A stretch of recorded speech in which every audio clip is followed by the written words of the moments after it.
안녕하세요. 저는 현재 인천에 살고 있는 40대 남성입니다.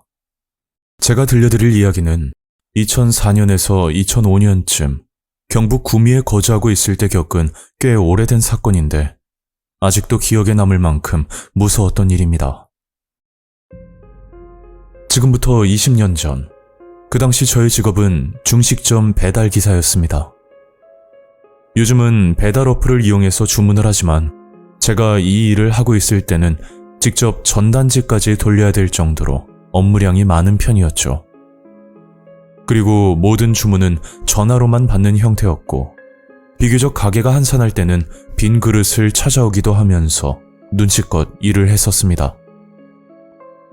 그날은 홍보차 다방 가게를 들어갔었는데 거기서 일하는 아가씨를 보고 첫눈에 반하게 됐고 그 후로 전단지를 핑계 삼아 매일같이 다방으로 찾아가게 되었죠.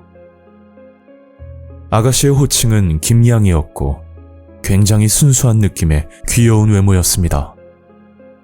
저는 손님으로 찾아가 이런저런 대화를 나누면서 개인 속사정을 듣게 되었는데 김양은 부모님이 이혼을 하시고 급격하게 경제 사정이 나빠져 이 일을 시작하게 되었다는 말을 들을 수 있었죠.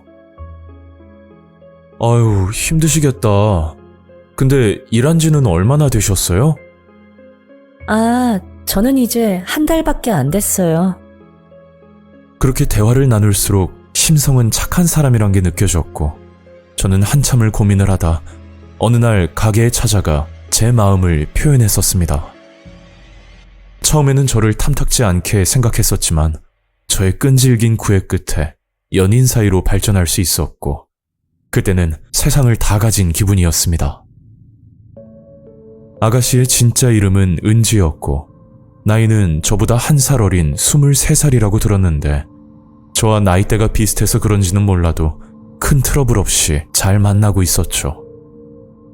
하지만 사귄 지 반년 정도 지났을 때 조금씩 균열이 생기기 시작했는데 그 이유의 시발점이 여자친구의 직업 관련 문제였습니다. 이미 알고 만난 사이였지만 이게 또 감정이 깊어지다 보니 여자친구가 다방 일을 그만뒀으면 하는 생각이 들더라고요. 직업에 귀천은 없다는 말이 있긴 한데 그래도 다방 일은 편견이 생길 수밖에 없었고 여자친구와 반년간 만나면서 다른 일을 하면 어떻겠냐는 말을 수차례 했었지만 그럴 때마다 돌아오는 대답은 한결같았습니다. 자리 잡을 돈만 모으면 그만둘게. 조금만 기다려줘. 저는 여자친구를 못 믿는 건 아니었지만 그래도 가끔 연락이 안 되는 상황이 오면 종일 불안하고 신경이 쓰여 일이 손에 잡히지 않을 정도였죠. 한날은 커피 배달을 나갔다는 문자를 받고 나서 저녁 늦은 시간까지 연락이 두절되었는데 너무 답답한 나머지 가게까지 찾아갔지만 여자친구의 행방은 알 수가 없었습니다. 이런 일이 자꾸 반복되다 보니 서로 다툼이 잦아졌고 그렇게 저는 여자친구에게 이별 통보를 받게 되었습니다. 그 당시 너무 힘들고 우울해서 붙잡으려고 했지만 그럴수록 관계는 더욱 악화될 뿐이었죠. 저도 그때는 정신이 나갔던 건지 하루에도 수십 번 은지에게 전화를 걸면서 귀찮게 했고 결국 은지는 번호까지 바꾸며 연락이 끊어져 버렸습니다. 그리고 그 일이 있고 난 뒤 대략 한 달 정도 지났을 때 모르는 번호로 전화 한 통이 걸려왔고 저는 스팸 번호라 생각하고 그냥 끊어버렸더니 또다시 전화가 걸려오더라고요. 누구세요? 나야, 은지. 여기 거북장 여관 201호인데 지금 좀 빨리 와줘. 그 말을 끝으로 전화는 끊어졌고 1분도 안 되는 짧은 통화였지만 은지에게 무슨 일이 생겼다는 느낌이 자꾸만 드는 겁니다. 어차피 헤어진 상태라 그냥 무시하려고 생각도 했었는데 그게 참 쉽지가 않더라고요. 저는 사장님께 빈 그릇을 찾으러 간다고 거짓말을 하고서 철가방 안에 망치 하나를 챙겨 여관으로 향했습니다. 혹시 모를 상황에 대비해서 빈손으로 가는 것보다 나을 거라 생각했었죠. 그렇게 여관 앞에 도착을 했고 저는 201호로 올라가 은지를 만날 수 있었는데 글쎄 저를 보자마자 은지가 이상한 말을 하는 겁니다. 오빠, 나 어떡해? 진짜 사고였어. 나 좀 도와줘. 저는 그 말을 듣고 방안을 살펴봤더니 아니 어떤 아저씨가 머리에 피를 흘리며 쓰러져 있더라고요. 은지의 말은 아저씨가 술에 취해 난동을 부리다 넘어져 머리를 다쳤다고 하는데 누가 봐도 위급 상황으로 보였습니다. 119에 신고는 했어? 응, 오빠 오기 전에 이미 했지. 나 너무 놀래서 잠깐 물 좀 마시고 올게.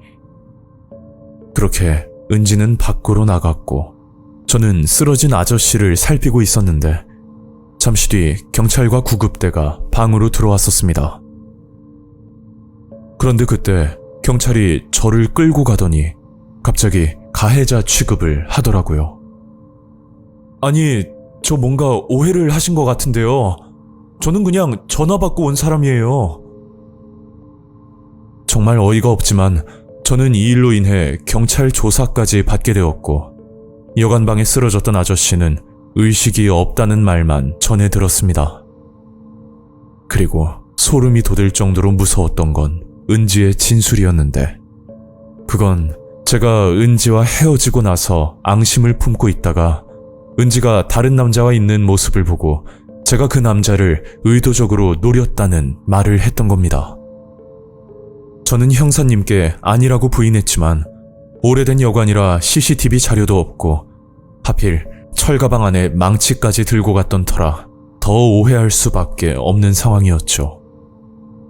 일이 꼬여도 이렇게 안 풀리기도 힘들 텐데 여러 정황면에서 불리한 입장이다 보니 그 당시 너무 억울해서 눈물만 나오더라고요. 그렇게 수사는 계속 진행되었고 결백을 증명할 수 있는 증거는 나오지 않던 상태였는데 그때 제 누명을 벗을 수 있는 기적적인 일이 일어났었습니다. 그게 병원에 누워있던 아저씨가 의식을 회복했고 그로 인해 모든 사건이 밝혀지게 되었죠. 사건의 내막을 들어보니 그제야 은지의 본색을 알 수가 있었는데 이건 꽃뱀은 저리 가라 할 정도로 정말 섬뜩한 여자였습니다. 그날 아저씨는 여관방으로 커피 주문을 했고 은지가 그 방으로 들어왔다고 합니다. 그런데 은지가 소위 말하는 이 차를 제안하면서 20만 원이란 금액을 불렀다고 하더라고요. 아저씨도 그 말에 넘어가 은지에게 돈을 주고 같이 술을 마시기 시작했다는데 그때를 노리고 소주병으로 아저씨 머리를 내리쳤다는 겁니다. 그리고 그 상황을 벗어나려는 생각에 일부러 제게 전화를 걸었던 거고 저는 아무것도 모른 채 여관방으로 들어갔었던 거죠. 은지는 물을 마신다는 핑계를 대고 밖으로 나가 그제야 신고를 했던 건데 정황상 제가 오해를 받을 수밖에 없던 분위기였습니다.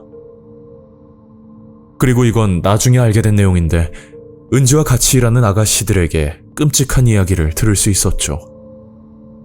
은지는 제게 했던 말과 다르게 이쪽 업계에서 꽤 오랫동안 일을 한 여자였고 구미에서 일을 하기 전까지는 영천에서 일을 했었다고 합니다. 그런데 이쪽 바닥이 생각보다 좁기 때문에 안 좋은 소문들은 금방 퍼진다고 하던데 은지는 아가씨들 사이에서 질이 나쁘다는 이야기가 맴돌았답니다. 저와 비슷한 일을 겪고 실제 교도소에 들어간 남자들도 있었고 또 남자를 꼬셔 사람을 죽여달라는 부탁을 한 적도 있었다고 하더라고요. 이게 한 아가씨가 아닌 여러 아가씨가 하나같이 그런 말들을 하니까 너무 충격적이고 소름이 끼치는 겁니다. 그런 사실들을 알고 나니 사람에 대한 회의감이 느껴지면서 여자 한 번 잘못 만났다가 인생이 끝날 수도 있겠다는 생각까지 들었었죠. 만약 그 아저씨가 의식을 회복하지 못했다면 저는 다른 피해자처럼 한순간에 범죄자가 되었을 거라 생각하니 너무 무섭기만 합니다.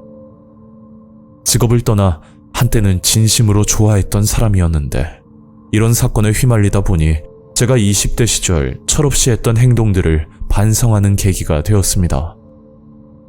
날이 가면 갈수록 사람을 믿지 못하는 팍팍한 세상인데 그래도 언젠가는 좋은 인연이 나타날 거라 믿고 현재는 열심히 살고 있습니다. 오늘 이야기는 여기까지입니다. 구독과 좋아요 잊지 않으셨죠? 다음 영상으로 또 뵐게요. 감사합니다.